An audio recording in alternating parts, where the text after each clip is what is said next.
gente boa, né? Ei, gente, boa noite.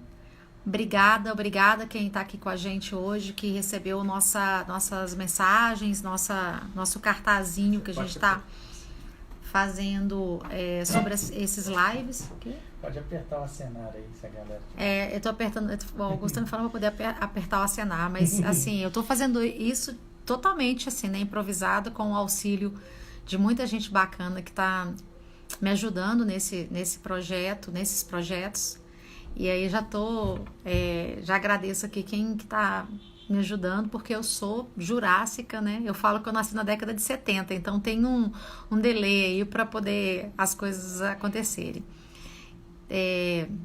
Obrigada quem vai participar dessa transmissão com a gente. E hoje eu tenho aqui um bate-papo com a professora Marcela Gomes, que é uma querida amiga da Faculdade de Direito, professora da Faculdade de Direito, do meu departamento, e assim, uma pessoa muito competente, muito preparada, muito boa de serviço, enfim. É uma professora sensacional e que tem uma vasta experiência em educação à distância, por isso que eu quis fazer esse live com ela, porque quando eu fiz o live sobre a medida provisória 934, ficou essa questão da educação à distância, até porque a medida provisória se refere a um parágrafo que diz respeito à educação à distância de um artigo, o artigo 47 da LDB. E aí eu pedi para a professora Marcela para poder vir fazer comigo esse bate-papo, né, essa conversa, e ela aceitou muito gentilmente.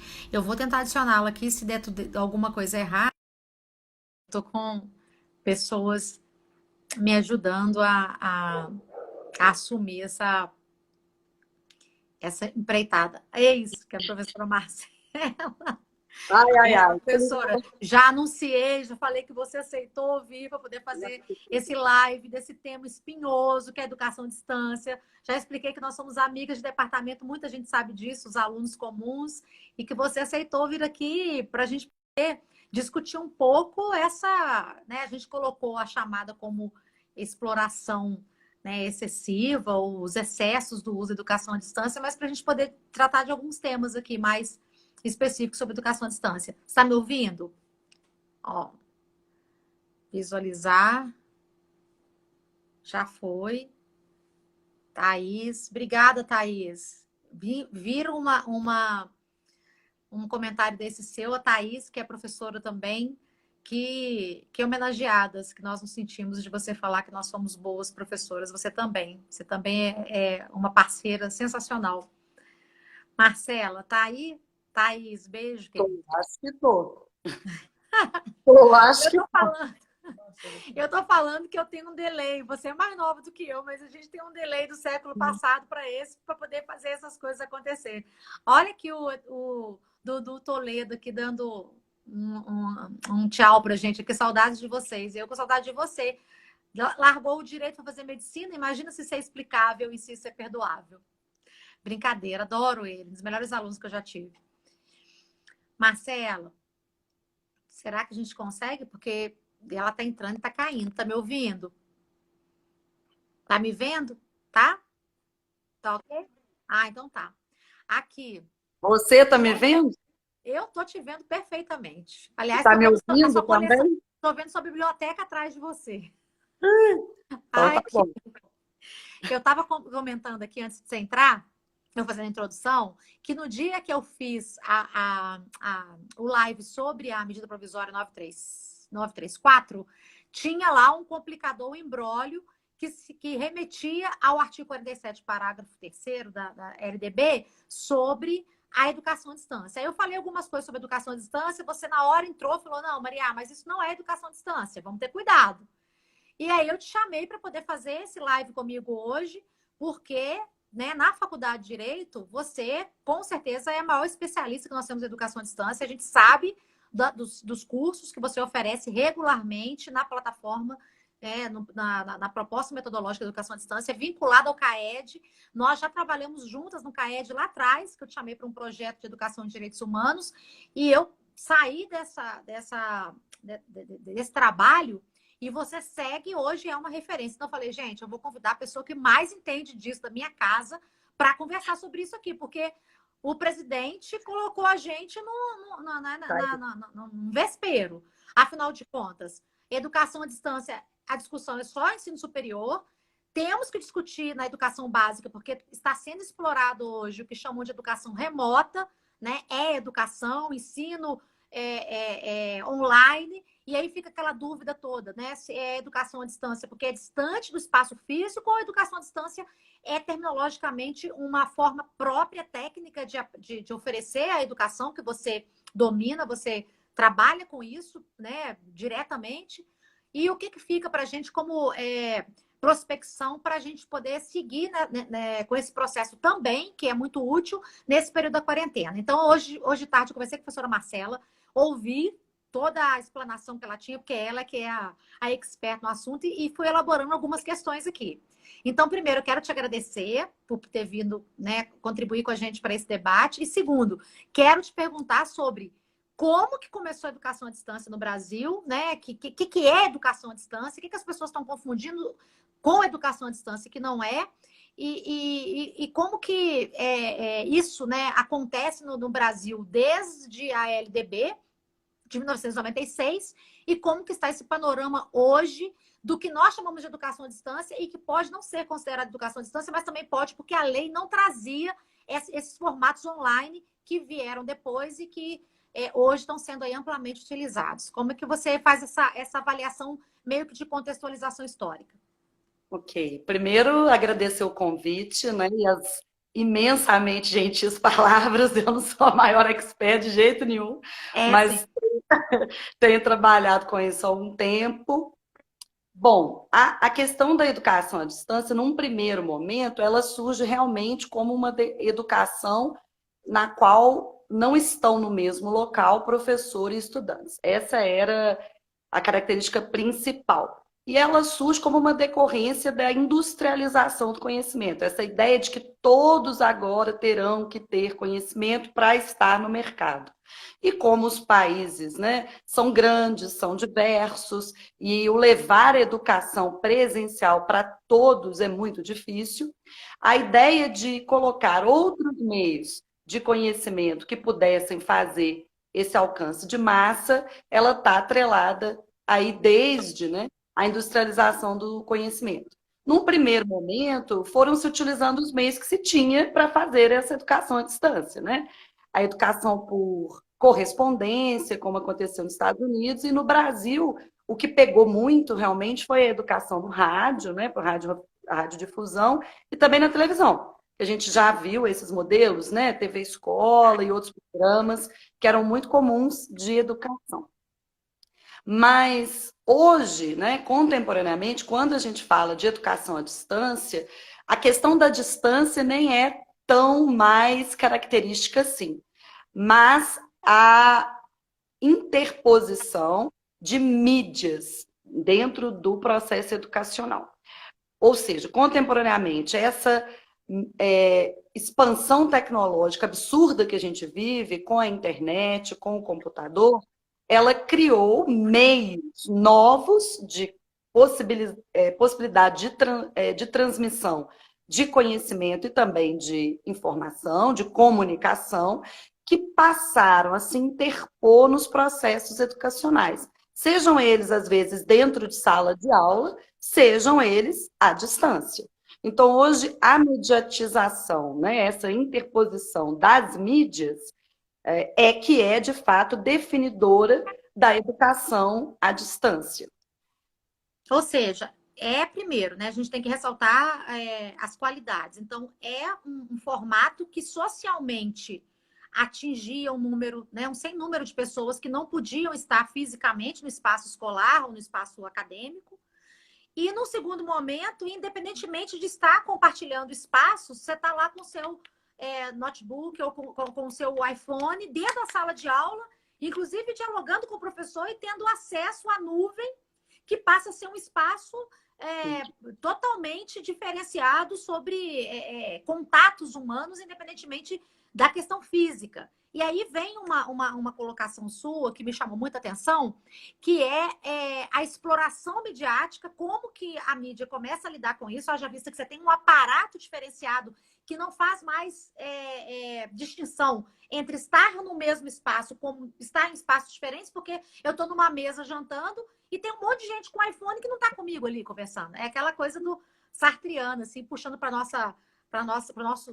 a farinha para o saco aqui, que é, né, o olhar do outro é o pior, que está aqui do meu lado me julgando, e aquela pessoa que está longe de mim é que sabe de mim mais do que a pessoa que está aqui em frente. Quer dizer, essa cisão de horizontes, ela acontece justamente por esse aparato tecnológico que está à disposição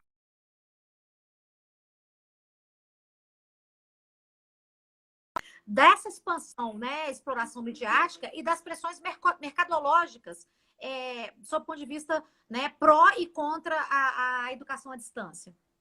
Sim, na verdade, se a gente fosse assim 100% honesto, todo meio ele tem que ser utilizado com vistas ao fim, né? Então todo meio pode ser deturpado se não houver uma discussão, se não houver uma discussão de fins, né? Os porquês das coisas. Mas obviamente que eu acho que do ponto de vista dessas mídias novas, a gente tem uma questão ainda maior do que o meio, porque hoje você não fala mais de socialização sem falar dessas mídias.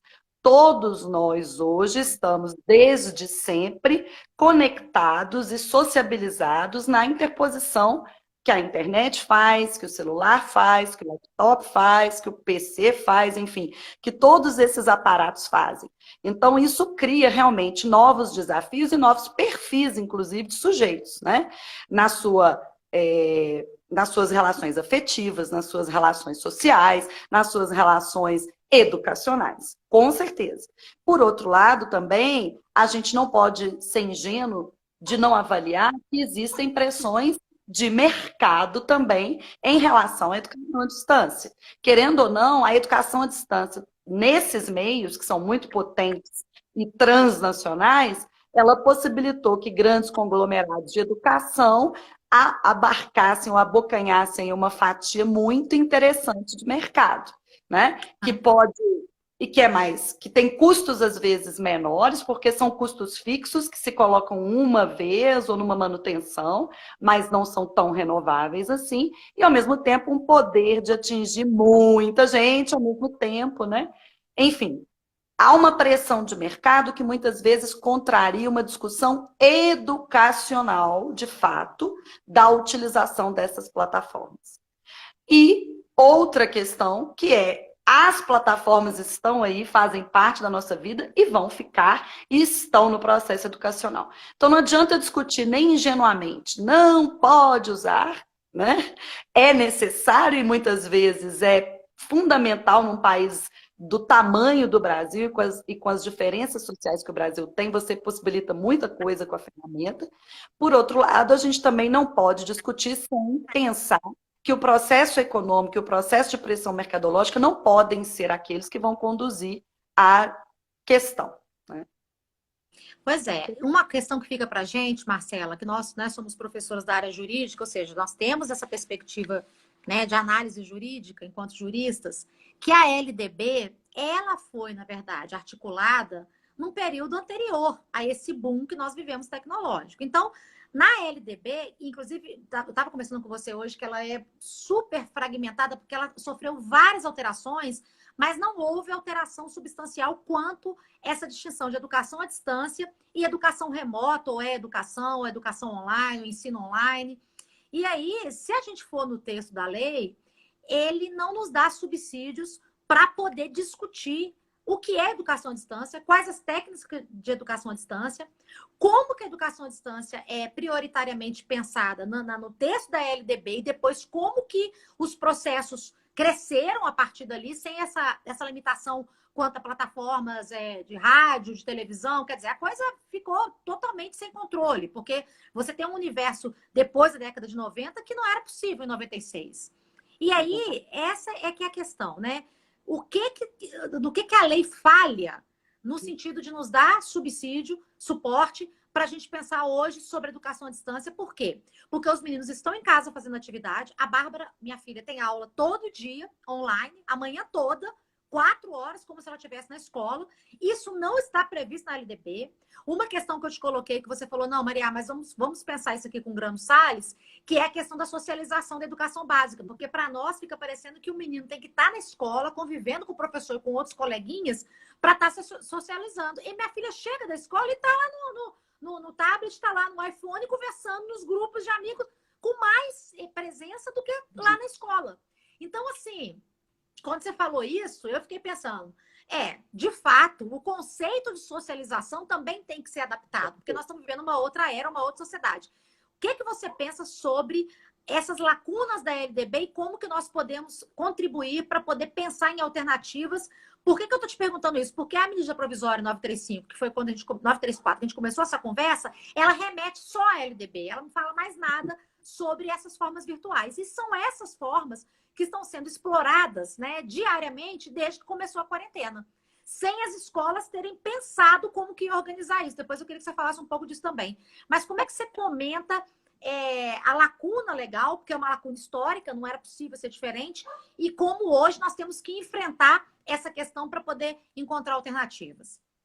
Eu acho que a ideia é pensar o seguinte: a educação à distância sempre como este meio de um processo educacional. Como um meio de um processo educacional, quem vai definir o que é fundamental, característico do processo educacional são as diretrizes da LDB e da legislação pertinente no tocante ao tipo de ensino. Então, o ensino básico tem as suas demandas e características essenciais para que se defina que está se atendendo ao ensino básico, ensino fundamental as suas, ensino médio as suas, ensino superior as suas, educação continuada e profissional as suas e assim por diante. Ou seja, as linhas mestras de um projeto educacional que se desenvolva à distância, por meio de mídias sociais, têm que ser adequadas àquilo que a lei determina para o processo educacional de acordo com essas faixas etárias e suas especificidades. É isso, em princípio. Mais do que isso, quando se fala em educação à distância, está se falando de um processo educacional de aprendizagem, ou seja, da construção de um plano de ensino, de uma metodologia, de objetivos, de processos de transmissão, de materiais, de processos de avaliação adequados ao perfil de cada estudante, à diversidade desses estudantes, aos meios disponibilizados para essa aprendizagem. Então, um processo educacional é muito mais do que uma gravação online, uma gravação ou um assistir aulas online, né? Isso não é educação à distância. Isso podem ser ferramentas, materiais que se produzam dentro de um processo educacional. Videoaulas, né? Ou textos, fóruns, chats, PDFs, imagens, tirinhas, todos esses são materiais que podem estar dentro de um processo educacional, presencial ou à distância. Mas a videoaula em si não é educação à distância, sozinha. Mais do que isso, né? Num processo à distância, em geral, você tem que ter uma diversidade maior de materiais, sempre. Porque ele é um processo, em geral, mais cansativo do que aquele presencial. A distância, muitas vezes, ela impede que a pessoa possa interromper rapidamente, tirar uma dúvida nessa coletividade rapidamente. Então, todo mundo que trabalha com o processo educacional à distância sabe que é necessário uma integração de materiais mais viva, né? Imagens, uma diversidade de materiais que capte melhor essa atenção, que transforme esse processo num processo mais lúdico, principalmente se a gente está falando de públicos como educação básica, educação infantil. Nesses públicos ainda, eu levantaria outra questão. A gente fala de educação à distância no superior, continuada de professores ou profissionais, qualquer que sejam eles, a gente sempre está falando de sujeitos que, de alguma maneira, já passaram por um processo de aprendizagem e construíram já uma autonomia de aprendizagem e uma disciplina de aprendizagem. Ou seja, sujeitos que dão conta de alguma maneira de sistematizar, organizar o seu processo de aprendizagem, de se comprometer e ter a disciplina de ali estar presente diante daquelas ferramentas. Não é a mesma coisa de se falar de crianças, né? Da educação, do ensino fundamental e mesmo de jovens adolescentes do ensino médio. Tem aí sujeitos que estão construindo ainda o próprio processo de autonomia e disciplina de aprendizagem. Então, eu acho que nesses casos, ainda mais do que nos processos de educação superior e educação continuada, a distância não só tem que exigir estratégias de um planejamento dessa educação que envolva metodologias, ensino, etc., e uma diversidade de materiais, mas ela também tem que ter estratégias para a condução dessa autonomia, dessa disciplina, que se torna mais difícil, né, à distância. Então, eu acho que para crianças dessa idade, você colocar uma criança 5 horas para assistir aula online, isso é completamente improdutivo. Ineficaz, ela vai reter muito pouco desse conteúdo, né? Aham. Você teria que ter coisas um pouco mais viáveis, do tipo, então você tem um material construído, uma plataforma, tipo o Khan Academy e outras tantas, nas quais você tem pequenos vídeos curtos com explicação e vários testes de fixação bem interativos.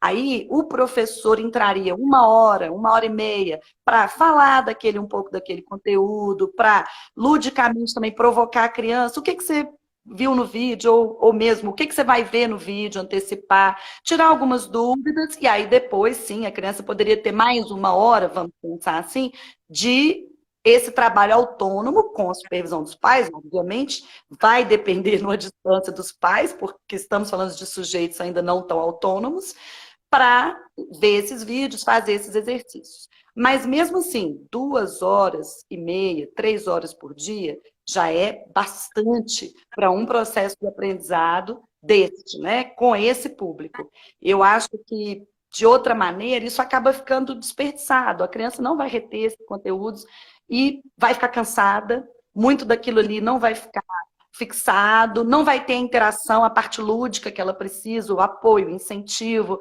né? Aquela coisa de entrar no chat com os coleguinhas e falar, mandar uma imagem, gravar uma coisa pequenininha e mandar. Tudo isso faz parte desse processo que, para além da ferramenta, vamos dizer assim, de planejamento educacional, tem que pensar a ferramenta também do público, do perfil desse estudante.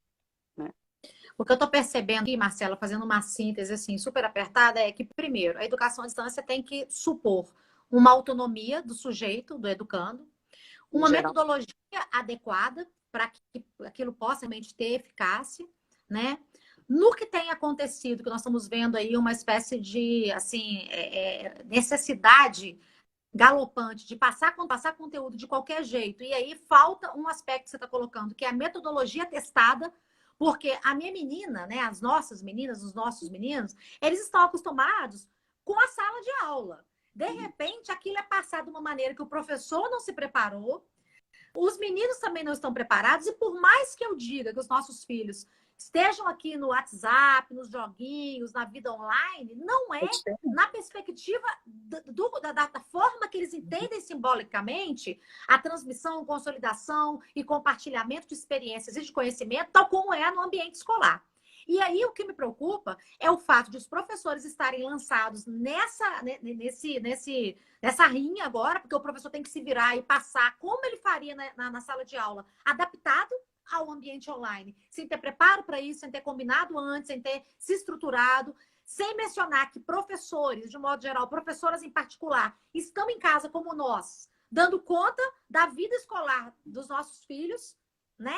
E como nós também tem professoras de educação básica que estão em casa. Olha que dificuldade, porque nós estamos com atividade suspensa, porque nós somos acadêmicas, somos da universidade. Mas tem professor agora que está não só oferecendo essa educação à distância, né, entre aspas, e dando conta de acompanhar o filho na educação à distância, que também, para mim, eu vou usar essa palavra, pode parecer forte, mas improvisada. Por que improvisada? Porque a situação é emergencial. E aí, eu entro numa questão que você ressaltou comigo hoje mais cedo, quando a gente conversava, que é o bom senso de estruturar dentro de uma porcentagem considerada razoável e satisfatória, que são os 20%. E que talvez essa porcentagem não esteja sendo observada por essa necessidade de cumprir conteúdo programático aos trancos e barrancos, e que no final da história a resultante disso vai ser 0 ou então menos, porque os meninos vão sair da quarentena totalmente desestabilizados, inclusive psicologicamente, continuar com o semestre lá na frente daqueles conteúdos que agora foram passados dessa forma e vão ter que terminar o ano assim. Como é que fica essa questão dos 20%? Qual que seria a sua orientação, não só como professora, mas como mãe também, que acompanha como eu, desse respeito, né, a esse padrão considerado o padrão satisfatório para ter rendimento para os meninos, para que eles assimilem alguma coisa, não fiquem ociosos, mas também não fiquem sobrecarregados, e os pais também sobrecarregados nesse processo. Eu acho que são duas questões aí, né? Uma, além da adequação específica ao perfil do estudante e ao tipo de ensino, então você tem que discutir, a escola teria que discutir porque a educação à distância ela pode ser complementar ou substitutiva. Eu acho que para educação básica, ensino fundamental e mesmo ensino médio, e mesmo no ensino superior, né, numa graduação, numa primeira graduação, não é o ideal se discutir uma educação à distância substitutiva. Eu acho que educação continuada, educação profissional, você pode até ter realmente coisas específicas, integrais em educação à distância. Mas nessa formação que é trajetória muito reflexiva, crítica, socializante, e que tem também a formação de sujeito, de cidadão, ela tem que ter um papel mais complementar, né? Pode até ser maior, não precisa ser só 20%, pode ir graduando isso, né, ao longo da vida do estudante, nenhum problema. Agora, claro, nós estamos falando também de tempos de Covid. Nós não estamos falando de mundo ideal, onde as escolas se prepararam para esse cenário, construíram uma proposta pedagógica, plataformas, materiais, treinaram seus professores, seus alunos para esse ambiente, e agora estamos, né, trabalhando com toda essa realidade alcançada. Não.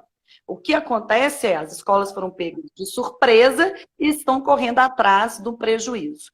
Mas correr atrás de um prejuízo também não significa, né, fazê-lo aos trancos e barrancos. Mais uma vez, tem que fazer dentro de uma realidade também. Ou seja, não adianta jogar no professor e falar, agora se vira, cria conteúdo aí na sua casa, faz aula de 5 horas aí online, ou jogar nos alunos, também se vira, aprende esse conteúdo, não quero saber, tem que entrar na plataforma, ou jogar, se vira, de educar o filho dentro de casa, não quero saber. Eu acho que todas essas possibilidades, elas são tacanhas. A gente tem que, né, entender. Todos esses atores têm que estar numa ação concertada dentro do que é possível no momento real. Então, a escola tem que fazer uma reunião com seus professores e tirar linhas mestras gerais. Olha, gente, não dá para substituir, não temos algo muito bem estruturado, mas o que é possível fazer dentro desse momento? Vamos utilizar tecnologias que já existem de educação, de aprendizagem, algumas plataformas que já existem, que já estão testadas, que são muito boas, combinar isso com um momento de professor por dia, 1 hora, 2 horas. Vamos pensar que isso não vai ser substitutivo, mas pelo menos a gente vai poder integralizar algo disso, 20%.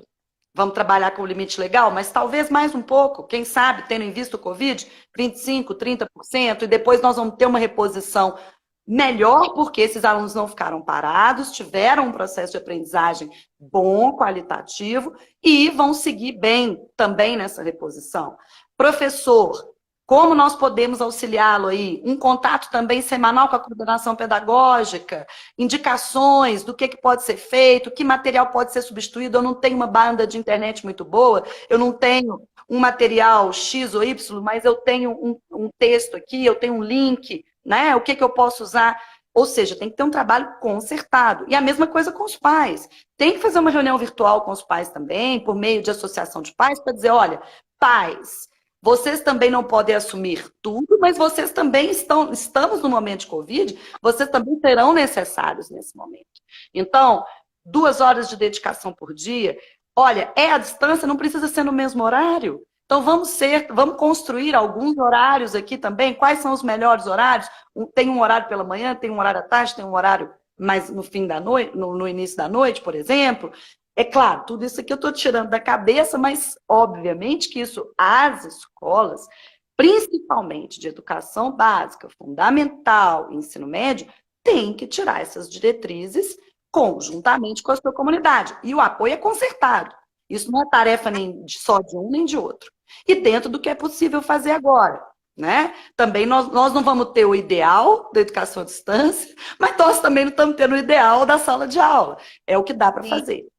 Né? Por outro lado, eu acho que o governo também teria que estar agindo aí para dar algumas diretrizes também para essas escolas nesse sentido, né?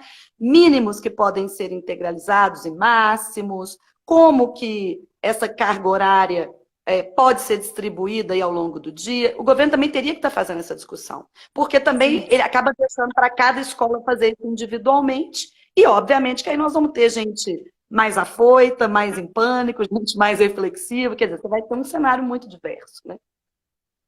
Eu estou achando interessante, professora, que aqui estão pululando umas questões aqui, as mensagens, e já falaram de homeschooling, já falaram aqui da questão salarial, e assim, a questão que está sendo colocada aqui por último, que eu queria te perguntar aqui de improviso, é o seguinte: estão questionando aqui, mas nós, professores, somos pagos, o salário que nós recebemos cobre essa correria de improvisação, de se adaptar aos formatos, né, à distância, no sentido amplo da palavra, aqui que a gente já não está mais usando educação à distância no sentido técnico da LDB, e justifica os professores estarem se matando para poder improvisadamente se prepararem, se eles não receberam para isso, os salários deles continuam os mesmos, mas, por outro lado, a escola também não contava com essa novidade, com esse caráter emergencial. Mas aí uma questão que você colocou, que eu queria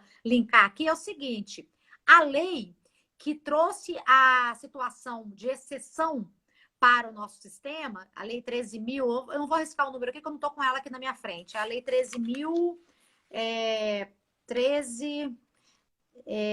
não vou conseguir lembrar ela aqui agora. Peraí, mas ela é uma lei de fevereiro desse ano. Então, desde fevereiro, o presidente da República, né, e o parlamento, evidentemente, já definiram que aconteceria uma situação excepcional no Brasil, e essa lei traz uma série de regras muito voltadas para a saúde, para o conceito de epidemia, de isolamento, etc.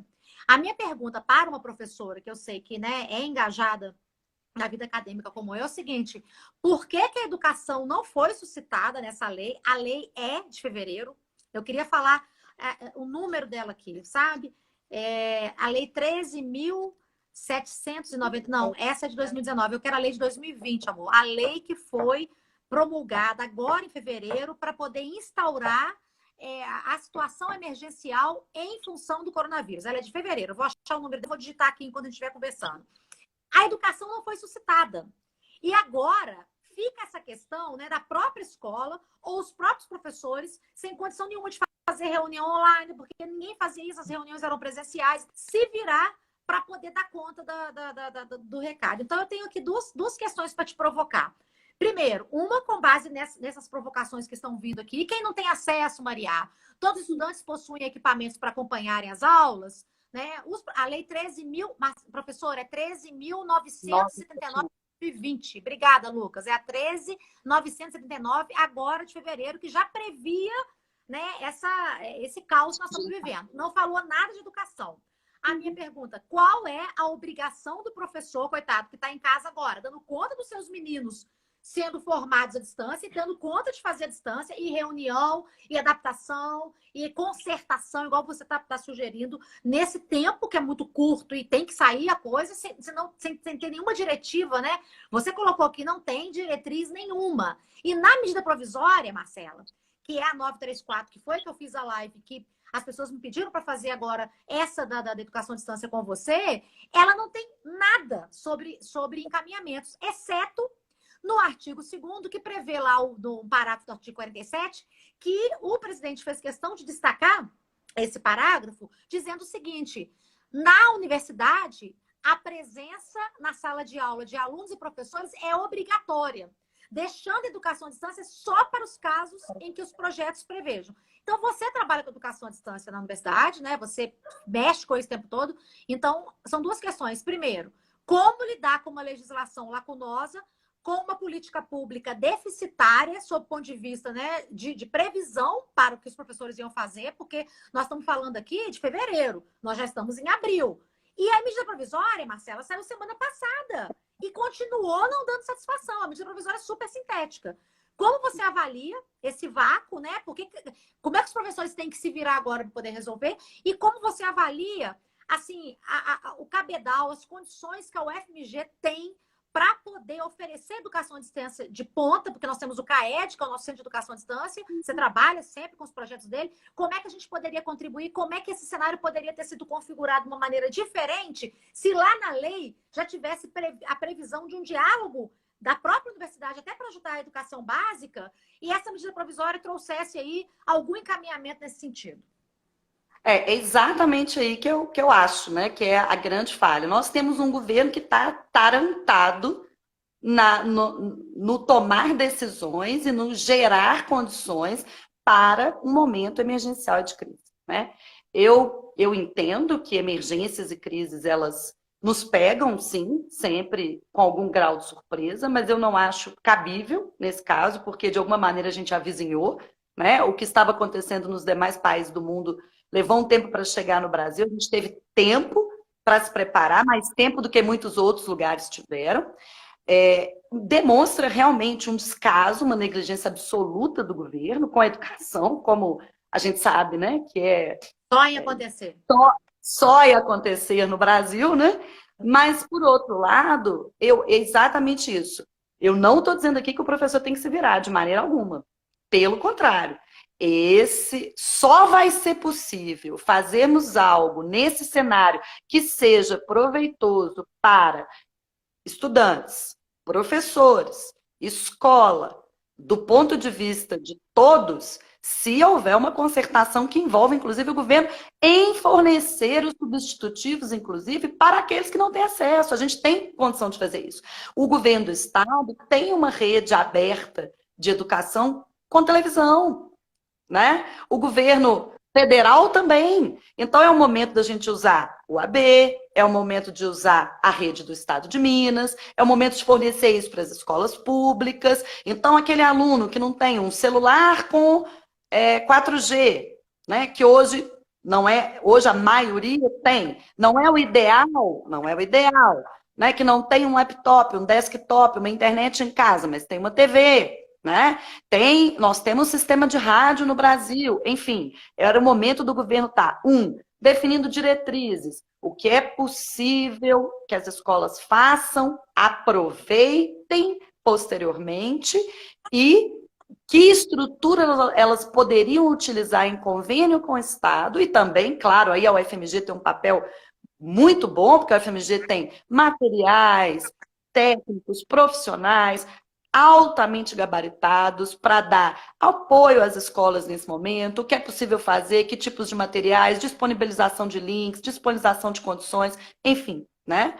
Acho que, obviamente, que os professores não tiveram um treinamento específico para isso, mas em um trabalho conjunto em que escola, coordenação pedagógica, apoio institucional e governamental estiverem, de fato, dando diretrizes, condução, possibilidades. O professor tem condições de fazer orientação para esses alunos? Tem. Ele não tem que produzir material agora. Isso não é hora de produzir material, a não ser que seja uma coisa muito pontual, um fórum, né? Um questionário, algo que é dirigido para aquela intervenção do professor, mas um material com conteúdo, um material com conectado já aquele conteúdo, isso daí vai ter que ser utilizado, o que já existe, o que a escola já produziu, o que o Estado já produziu, enfim, tem que ser utilizado o que podemos, o que essas plataformas abertas já produziram. Não é possível produzir material de qualidade para ensino à distância agora, no sopetão, com professor em quarentena e filho para cuidar. Isso aí, sem treinamento, sem capacitação para trabalhar com a educação à distância, isso aí não existe. Né? Então, o professor, da mesma maneira que o aluno, ele tem que contar com o apoio educacional da escola, institucional do governo do Estado, em fornecer condições mínimas de algum grau de integralização de conteúdo para todos, de processo de aprendizagem para todos, algum grau. E o Estado tem que ser muito claro em dizer o que disso pode ser aproveitado. Senão nós vamos deixar escolas individualmente fazendo isso aí. Eu estou dando 5 horas de aula, online, menino ali no computador com a professora dando aula 5 horas, e isso aí vai ser integralizado como substitutivo do processo que demora. E aí acontecer, né? Isso não é viável, isso não é cabível. Então, eu acho que é isso, tem que ter uma concertação aí que envolve todos esses atores, inclusive em criar meios substitutivos, utilizar meios existentes para conduzir as escolas num processo mais integrado, menos cada um por si, Deus contra todos, conduzir os professores e aproveitar os professores dentro do possível também, naquilo que eles dão conta e têm condição de fazer, orientação, explicação, tirar uma dúvida, fazer uma discussão, né? E produzir os meios também de acessibilidade alternativos. Quem não tem uma banda larga, quem não tem, né? Enfim, nesse cenário, tem que ter uma concertação social e todos os atores vão ser chamados num tempo de crise a dar algum tipo de contribuição. Cada um na medida do seu possível, da sua capacidade, da sua necessidade. Mas a ação, a diretriz tinha que estar vindo da cabeça e está vindo das pernas, né? Por isso que está aí correndo. Não está vindo, né? Está totalmente dispersa e ao léu. Exato. Eu estou vendo aqui... Está igual um peru com venda correndo para todos os lados, né? Sim. Eu estou vendo aqui que as manifestações aqui nas mensagens, estou acompanhando porque eu estou te questionando, então eu não estou centrada em responder, então eu estou podendo acompanhar. Eu estou vendo que tem assim uma cisão. Tem informação aqui de que a USP está programando a distribuição de modems e chips para celulares alugados pela universidade, mas aí o foco seria o superior. E tem manifestação aqui no sentido seguinte: temos estudantes sem equipamento, sem internet e sem comida. Alguns esperam ansiosamente longe das escolas. Uma questão que eu coloquei outro dia, quando eu fiz a live sobre a medida provisória 934, e alguém me interpelou, né, nas redes sociais, eu falei assim, olha, nós não estamos aqui para poder discutir a miséria brasileira, porque se eu for pensar em termos de miséria, de estudante que não tem comida, e pensar que a pessoa tem que se ocupar do direito à educação, quando nem direito à integridade e à vida ela tem porque ela não está comendo, é querer trazer para nós uma carga que não é para esse momento do coronavírus. Isso é um problema crônico do Brasil e que nós temos aí os representantes para poder se virar, para poder responder essa questão. Não é professores que estão aqui bem intencionados querendo refletir sobre esse momento. Então, assim, é muito difícil você pensar em coronavírus. Como prover o direito à educação numa situação excepcional, ainda se preocupar com aquilo que é crônico, que é a miséria dos estudantes, né? Então, eu estou tentando fazer um apanhado aqui para te colocar o seguinte: será que nós não estamos, assim, muito com aquela postura de falar assim, essa responsabilidade não é minha? Quem tem que resolver é fulano. Então, assim, os professores não podem resolver. Não, o aluno tem que pagar. A escola tem que ser mais tolerante. O salário não é satisfatório. Está faltando comida na mesa. Será que não é o momento da gente parar para refletir, né, o quanto que cada um pode contribuir só nesse recorte, nesse momento que nós estamos vivendo essa crise, e parar com essa postura, talvez, assim, tão exigente, né, tão severa, tão intolerável, tão intolerante, de que haja um caminho a ser seguido, quando, na verdade, isso que você colocou é muito sério. O cabeça do negócio não está dando para a gente diretriz, então cada um aqui está fazendo como pode, né? O que a gente poderia deixar? A gente já está chegando aqui quase que no final da live. Especialmente, sabe, para as escolas, que nesse momento devem estar cobrando dos seus professores. Eu estou falando só de escola de ensino básico, não. Eu estou falando de faculdades particulares, que eu sei que tem amigos meus que agora estão dando mais aula do que em casa. Eu tenho esse tipo de relato aqui, de pessoas que eu conheço, são próximas a mim, do que quando estavam indo ter que ir na sala de aula se deslocar para dar a sua aula lá. Quer dizer, eu sei que você, além de ser uma professora super engajada academicamente, sob o ponto de vista de educação à distância, de política acadêmica, de articulação das estruturas acadêmicas, é também da área de filosofia do direito. Né? O que a gente poderia deixar como reflexão, não só para as escolas, mas para os cidadãos de maneira geral, que às vezes criam uma expectativa de resolver assodadamente agora, no limite da situação que é uma crise, questões crônicas e que nós não temos, ninguém aqui tem a fórmula, né? A gente está tentando se virar e apresentar possibilidades de solução, né? Qual seria a melhor postura, né? O que fazer de maneira agora mais assim sensata, mais prudente, mais razoável, menos, como eu posso dizer, menos exigente sob o ponto de vista de solução imediata, já que essa solução não existe de fato. E eu queria saber os seus comentários sobre a estrutura que a UFMG tem sobre educação à distância e que é referência no Brasil, para o mundo, e que é um dado que tem que ser levado em consideração.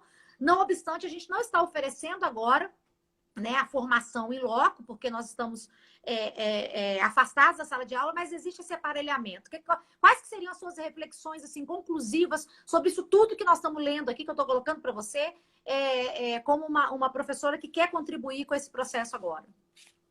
Mais uma vez, a gente não pode pensar o excepcional como o normal, né, como o regular. É impossível pensar que nós todos vamos viver como e cobrar e existir como vivíamos no normal, no regular, no excepcional, no emergencial. Isso né, é impossível. Haverá compromissos de todas as partes, né, no momento emergencial. Mas é claro que uma política educacional ela tem que estar integrada com tudo isso. Numa política que para um momento emergencial, né? Para o possível no momento emergencial. Ela tem que estar integrada com as diretrizes de saúde para o momento, obviamente. Ela tem que estar integrada com as políticas que o governo deveria também estar fazendo de manutenção de renda e alimentação para as populações mais vulneráveis. Né? Eu também sou do Polos de Cidadania da UFMG e a gente está também num momento de cobrança institucional assim, violenta em relação à população em situação de rua, que não tem moradia nem condições de higiene mínima nem para se defender do coronavírus. Né?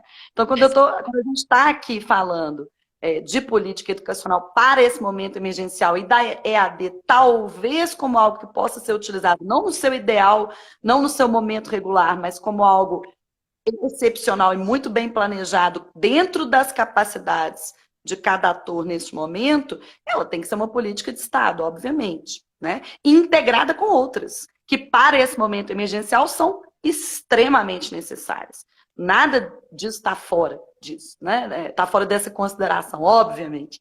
Mas a UFMG, eu acho que a UFMG tem condições de produzir muita coisa, seja capacitação, né, para condução de fóruns, chats, não só produzir, já entregar, né? Porque ela tem isso. A UFMG tem licenciaturas exclusivamente à distância, e são licenciaturas para alunos carentes.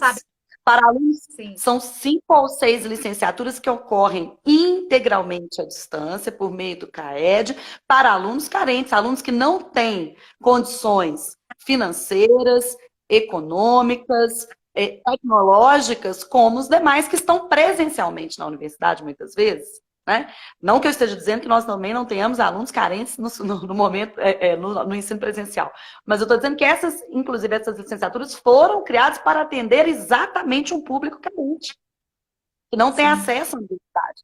E elas ocorrem à distância. Ocorrem à distância exatamente porque há toda uma discussão, um planejamento para como vamos atingir todo esse público, quais são as ferramentas que poderiam ser acessibilizadas a todos, enfim, há possibilidades já existentes se houvesse uma diretriz séria, né, nesse momento governamental de fazê-lo. Não há. E o que eu acho é que você vai produzir mais desigualdade ainda, porque a escola paga da minha filha e da sua filha vai fazer algum grau de manutenção de atividades nesse momento. E a escola não paga, a escola mais, né, a escola menos equipada, menos aparelhada, sem o apoio do Estado para um processo real, ainda mais se pensamos no tempo que essa pandemia e que essa medida de isolamento pode durar, ela vai gerar ainda mais desigualdade. porque você vai continuar com o menino tendo uma subeducação, um subaproveitamento nesse momento, porque nós vamos nos ancorar nessa ideia de que, né, estamos num momento de emergência, não é possível, ninguém vai fazer nada agora. Quer dizer, esse discurso serve para os dois lados. Serve para deixar várias crianças ainda mais desassistidas, né? Então, eu acho que é uma questão da gente pensar emergencialmente o possível e o possível para todos, como política de Estado educacional na crise, utilizando aquilo que temos, sem transferir responsabilidade total para professor, para pai, para aluno, obviamente, mas com compromissos e possibilidades, potências e capacidades que cada um pode, de fato, trazer para essa discussão, né? Eu estou vendo aqui, professora, que os comentários aqui estão assim, aquecidíssimos, sabe? Estou vendo comentário, depois você vai ver. Mas assim, eu falo, Marcela, e a gente tem muita empatia nesse sentido, que essa frustração de você ser um professor, de você querer fazer a coisa, né, acontecer, querer ver um mundo melhor, de fato, não é? Nós não estamos aqui para poder encetar discurso demagógico, mas às vezes nos frustra muito, porque a gente quer tentar, mas não depende da gente. Quer dizer, o professor, coitado, ele está na base da pirâmide. Eu estou vendo comentários aqui dizendo o seguinte, que os estados e municípios estão se mobilizando. Eu fiz um live com o Cristiano, que é vereador em Mariana, segunda-feira, e um dos tópicos que eu abordei com ele foi essa intervenção dele lá em Mariana para conseguir levar cestas básicas para os alunos carentes. Então, assim, cada um se mobilizando, né, como pode. E a gente tentando aqui, né, ser uma espécie de agente articulador para poder agregar percepções, para poder tentar encaminhar nessa crise, o que eu acho, Marcela, que é um momento de reflexão sobre as nossas colocações no mundo, sabe? A nossa postura no mundo. Às vezes essa postura egoísta, sabe? Querendo sempre transferir para o outro a solução ou exigir do outro, às vezes, o que não, a gente sabe que não está na esfera do outro, talvez um pouco mais de tolerância com as limitações do outro e um pouco mais de exigência com relação aos comandos centrais, porque eu estou vendo no Brasil agora uma cisão, né, quase intransponível. Quem é para o governo e quem é contra o governo. E não é isso, o governo é para todos. A gente tem que tentar exigir do governo ações assertivas que eu acho que no momento de crise elas ficam mais evidentes porque elas são mais necessárias, né? Nós estamos tentando aqui fazer alguma coisa no sentido de mediar esse processo. A gente está terminando, faltam 5 minutinhos, eu queria te ouvir mais um pouco, mas assim, mais a Marcela, muito politizada, que eu sei que você é, uma formadora de opinião sensacional, com uma formação assim invejável e que todos os alunos são sempre muito encantados com o que você tem para oferecer, não só de tecnicalidades da nossa área, e nem só de ação de conjuntura, que eu sei que você faz muito bem, mas de sensibilidade, sabe? Com essas mazelas humanas, essas carências, essas limitações, esses condicionamentos.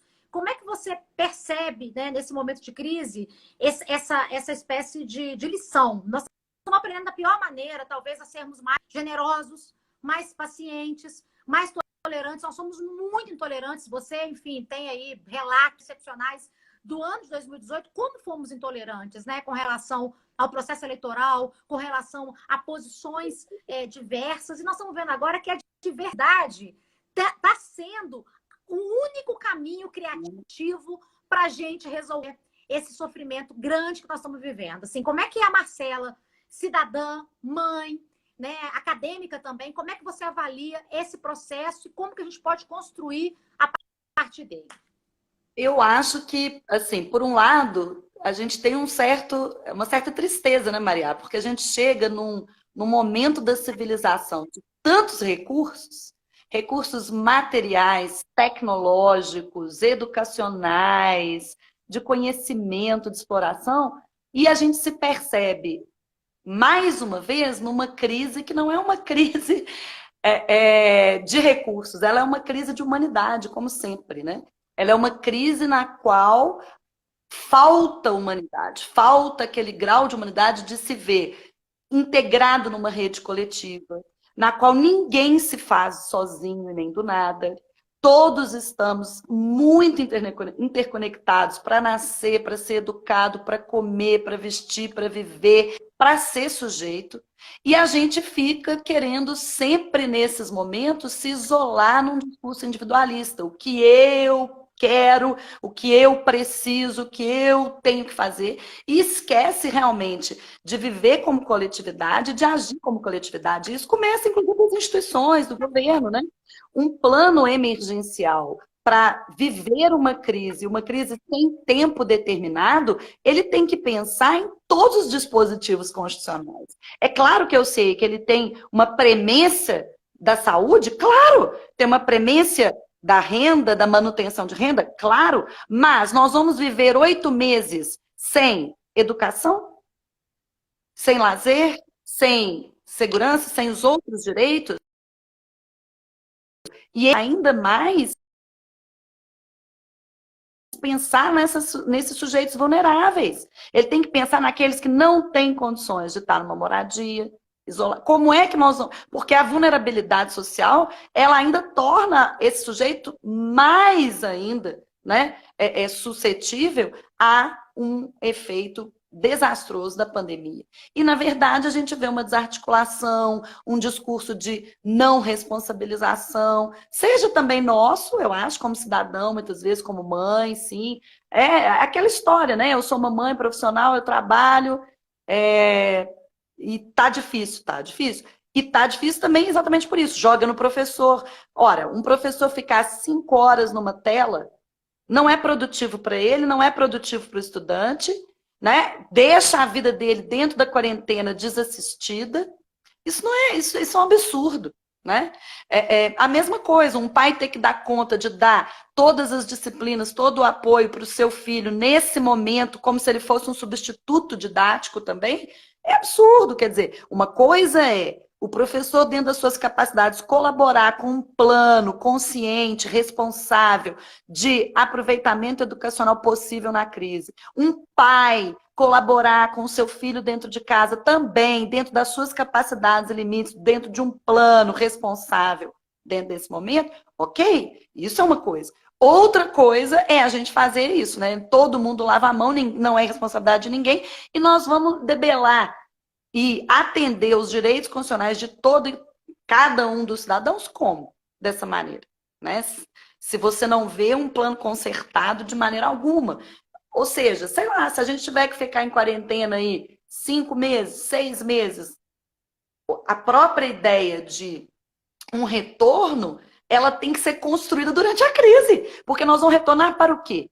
Se dentro desses momentos a gente não criar soluções responsáveis, concertadas, de responsabilidade social de cada um, dentro dos seus deveres e possibilidades, obviamente, porque a responsabilidade de um cidadão não é a mesma de um Estado, a responsabilidade de um professor não é a mesma de uma escola, e assim, né, sucessivamente. Nós vamos retornar para o quê depois disso? Né? Mad Max, poeira, enfim. Porque se a gente não construir o futuro no presente, a gente não tem futuro. Isso é inconcebível. A gente ficar pensando que nós vamos ficar agora, todo mundo, né, com a cabeça na areia e esperando o que virá depois. Ué. Exatamente. Eu não estou te ouvindo mais. Maria, eu perdi o som. Não sei se por causa da internet, mas então eu vou te agradecer profundamente a oportunidade. Espero ter ajudado, contribuído, dado alguma luz, porque às vezes a gente também nem sabe, né?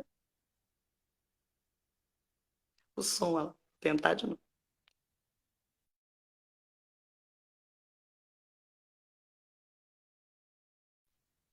Tô sem som, mas você tá me ouvindo?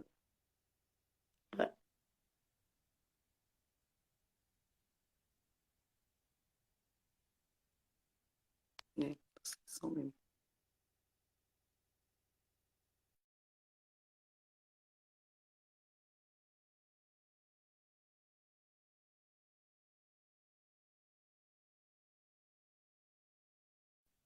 Obrigada. Espero ter contribuído aí de alguma maneira. Vamos continuar essa jornada difícil, mas, se Deus quiser, com muita solidariedade.